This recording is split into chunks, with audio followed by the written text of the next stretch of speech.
స్వయం వినాశనం అది. ఈ కొటేషన్స్ చెప్పి నీ తెలివి ప్రదర్శించుకో. చెప్పిన పని చెయ్యి. వాడి చావుకి ముహూర్తం పెట్టే పనిలోనే ఉన్నా, కానీ గ్రహాలు అనుకూలంగా లేవు. అది సుముహూర్తాలు చూడటానికి మనం పొడ్డు కోసి పేరు పెట్టట్లేదు, పీక కోస్తున్నాం. వచ్చే 4 రోజుల్లో ఆ బంగారాజు గాన్ని చంపాలి. అరే అది బంగారాజుని చంపడం ఏంటి? విన్నావా? విన్నారా? మొత్తం విన్నావా? అవును, ఏమైంది?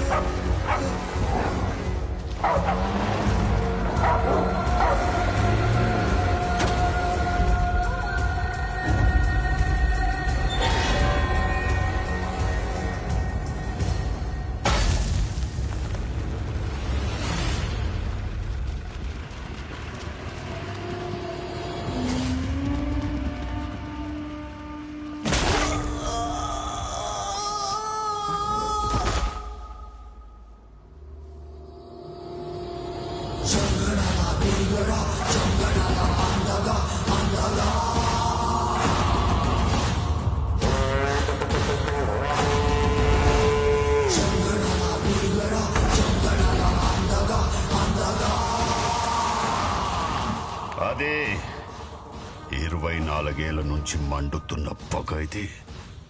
వీలైతే అజ్యం పోయి, అంతేగాని ఆర్పిఓతో సమయం దగ్గర పడుతుంది. ఇంకా తప్పులు జరగడానికి వీల్లేదు.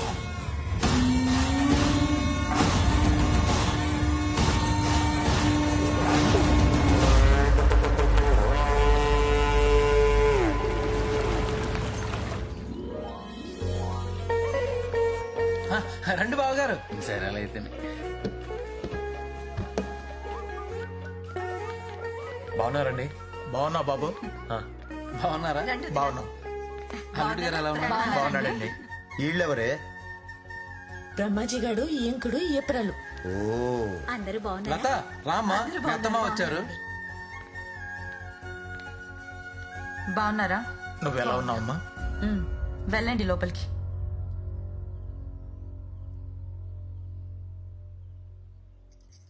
రండి రండి, లోపలికి రండి. అలా మాట్లాడతామంటే తప్పు కదూ. ఇలా కాకపోతే ఇంకెలా మాట్లాడమంటావు? ఏమైంది నీకు?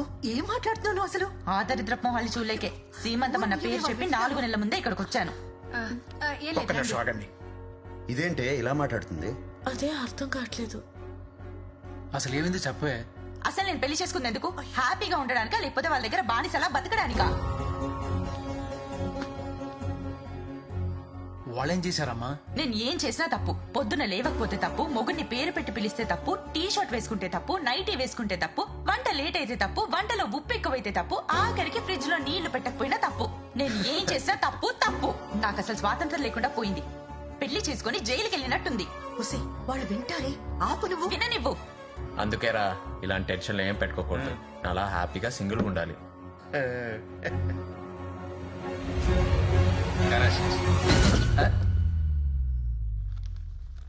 ఎరా ఎప్పుడు ఇక్కడే పడి ఉంటావు? వేరే పని ఏం లేదురా నీకు? పిచ్చి పిచ్చిగా మాట్లాడుతున్నావు. పెద్ద చిన్న లేదా ఓ అసలు? విషయం చెప్పే లత, పొద్దునే లేవమని, బుద్ధిగా చదువుకోమని, పద్ధతిగా బట్టలు వేసుకోమని, పెద్దల్ని పేరెట్టి పిలవద్దని, వంట నేర్చుకోమని, ఇలా చాలా విషయాలు చిన్నప్పుడు అమ్మా నాన్న నీకు చెప్పుంటారు కదా. ఎప్పుడైనా వాళ్ళు తిట్టుకున్నావటే? ఏదైనా మనం తీసుకునే దాన్ని బట్టే ఉంటదే. వాళ్ళు కోడలు కూతురు లాంటిదని కొంచెం చనువు తీసుకుని ఉండొచ్చు, లేదా పెళ్ళయ్యాక కొడుకు దూరం అయిపోతాడని కొంచెం భయంతో అని ఉండొచ్చు. వాళ్ళకి ప్రేమతో దగ్గర అవ్వాలి గాని కోపంతో కాపురాన్ని కొల్లేరు చేసుకుంటావా? మామయ్య, అత్తయ్య, ఇలా రండి. తరాలు మారిపోతున్నాయండి. మీరు మారాలి. ఓ ఆడపిల్ల పుట్టింటి నుంచి మెట్టింట్లో అడుగు పెడుతుందంటే కళ్ళల్లో ఆశలు పెట్టుకొని వస్తుంది. పెద్దరికం పేరుతో ప్రవచనాలు చెప్పి మీ కోడల్ని గుప్పెట్లో పెట్టుకోవాలనుకోవద్దు. 3 ముళ్ళు పడి మీ గడప తొక్కినంత మాత్రాన ఆడపిల్ల మంత్రం వేసినట్టు మారిపోదమ్మా. మనసుతో ఎవ్వరం టైం పడద్ది. మీరందరూ అర్థం చేసుకోవాల్సింది ఏంటంటే బతుకంతా అయిపోయాక శివరాకార్లో మంచాన్న పడ్డాక ఆ రోజు మా కోడల్ని బాగా చూసుకోవాల్సిందని మీరు అనుకున్నా, లేదా వీళ్ళు పోయాక అత్తా మామల్ని బాగా చూసుకోవాల్సిందని నువ్వు అనుకున్నా ఏం లాభం లేదు. బతికున్నప్పుడే కలిసి ఉండాలి. పెళ్ళంటే తంతు కాదమ్మా, ఒట్టు. ఒట్టేసినట్టే, మరి ఒట్టేశాక నిలబెట్టుకోవాలి కదా.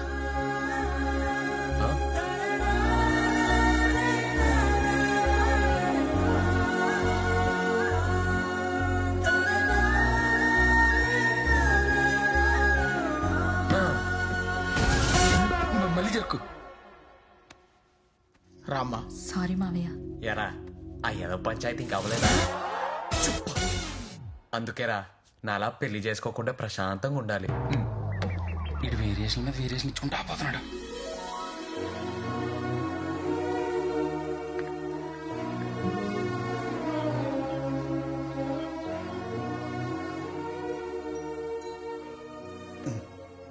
ఏంటి బంగారం ఇలా ఉన్నావు? ఏంటే ఈ మనుషులు, బతికున్నప్పుడు ప్రాణం విలువ తెలియదేంటి వీళ్ళకి?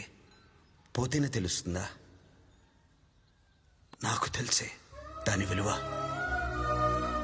ప్రేమతో పెళ్లి చేసుకుని నీతో బతకలేకపోయాను, నా బిడ్డతో బతకలేకపోయాను, నా మనవడితో బతకలేకపోయాను, ఇష్టంగా కట్టుకున్న ఇంట్లో ఉండలేకపోయాను. చిన్న చిన్న గొడవల కోసం ఎందుకే జీవితాంతం కొట్టుకుని చేస్తారు? బతికున్నప్పుడే కదా ఈ ప్రేమలు, పోయాకేం మిగులుతుంది? ఫోటోలు తప్ప.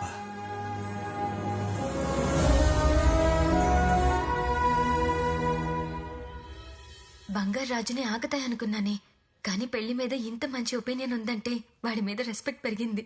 నాకు కూడానే అలానే అనిపించింది. నా బిహేవియర్ చూసి నాకే సిగ్గేసింది. నా లైఫ్ మార్చేశాడు. ఏంటి మార్చేసేది? ఆడిక్కడికి వచ్చామో పెళ్లి వేస్ట్ అంటాడు, అక్కడికి వచ్చామో పెళ్లి సూపర్ అంటాడు. ఆడు తిప్పిరిగాడే. లేదు, మా నాన్న చెప్పాడు వాడు మంచోడే. అసలు ఫస్ట్ మీ నాన్నో తింగరోడు. ఏయ్, మా నాన్న గురించి అలా మాట్లాడుకో, తిడతా. నిజం చెప్తున్నాను, ఆని మంచోడు అనుకుంటున్నానంటే మీ నాన్న మామూలు తింగరోడు కాదు, ఊర తింగరోడు. అయినా ఆ రోజు రూమ్ లో తీసుకెళ్లి గడిపెట్టగానే నీకు టిక్ పెట్టేస్తారనుకున్నా. ఆడెందుకు మధ్యలో ఆగిపోయాడో ఇప్పటికీ అర్థం కాదు. పిచ్చి పిచ్చిగా మాట్లాడుకో. ఒక పెద్ద ముండాలు పట్టుకుని పొడి చేస్తావా? సరే, ఐమ్ సారీ. సరే, ఒక పంచి రేపు ఆడి దగ్గరికి వెళ్ళి సరదాగా మామిడి తోటకెళ్ళి మాట్లాడుకుందాం రా అని చెప్పు. సింగిల్ గా వెళ్దాం నువ్వు నేను మాత్రమే అను. ఆడ బాట్లాగా ఎత్తు కూడా వచ్చేస్తాడు. అక్కడికి వచ్చాక వాడు నేను ఏదోటి చేయకపోతే అప్పుడు నువ్వు కరెక్ట్ అని ఒప్పుకోవడమే కాదు, నీ కన్యాదానానికి మీ ఆయన కాలు సంతోష సభతో నేను దోముతా. సరే, నీకు నాకు బెట్. వాడు మిస్బిహేవ్ చేస్తే నువ్వు కరెక్ట్ అని ఒప్పుకుంటాను, నేనే నీ దగ్గరికి వచ్చి సారీ చెప్తాను. బట్ వాడు జెంటిల్మెన్ లా బిహేవ్ చేస్తే నువ్వు వెళ్ళి మా నాన్నకి సారీ చెప్పాలి. ఏంటా తింగరుడికే? చెప్తాలే. బెట్టా? కొంచెం ఎబ్బెట్టుగా ఉంది కానీ బెట్టే, కాను కండిషన్ నువ్వు ఇలా తింగరదాలా కాకుండా ఆడికి డౌట్ రాకుండా యాక్ట్ చెయ్యి. స్కూల్లో యాక్టింగ్ లో నాకు చాలా అవార్డ్స్ వచ్చాయి. ఇప్పుడు చూడు, చూసుకుంటా. బంగారాజు,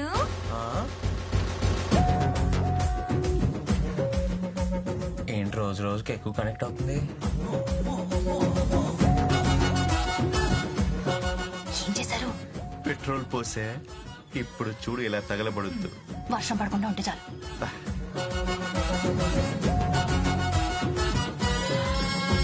మనిద్దరం కాసేపు మామిడి తోటకెళ్ళి మాట్లాడుకుందామా? మామిడి తోటలోక? ఓకే. ఎవరెవరు? ఎవ్వరూ వద్దు, నువ్వు నేను మాత్రమే. నువ్వు నేను మాత్రమేనా? వస్తావా? అయితే రేపు మార్నింగ్ 9:30కి షార్ప్. మామిడి తోటలో ఫిక్స్. ఓకే.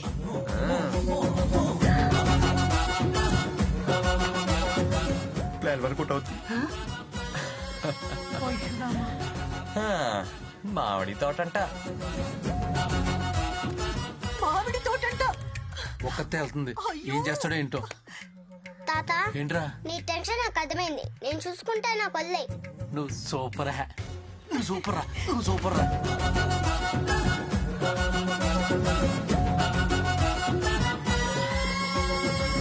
ఏ బంగారాజు, నువ్వేంట్రా ఇక్కడ? ఏ రాకూడదా? మీరెందుకు వచ్చారు? ఇంట్లో ఏం తోచట్లేదు సరదాగా వచ్చాం. అవునవును. నాకు కూడా ఏం తోచట్లేదు అందుకే వచ్చాను. ఆహా. ఇట్రా ఒక గేమ్ ఆడదామా? ఏ గేమ్? Running race. ఆ చెట్టు కనిపిస్తుంది కదా, ముగ్గురులో దాన్ని ఎవరు ఫస్ట్ టచ్ చేస్తే వాళ్ళే విన్. ఓకే పదరా ఆడదాం. నేనే గెలవబోతున్నాను చూడు. 1 2 3 గో.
బసవా బసవా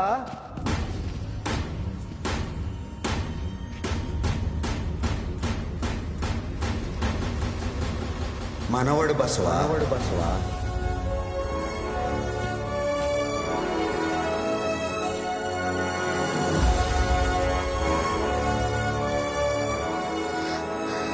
రంగరాజు చిన్న నీకేం కాలేదుగా? నాకేం కాలేదు.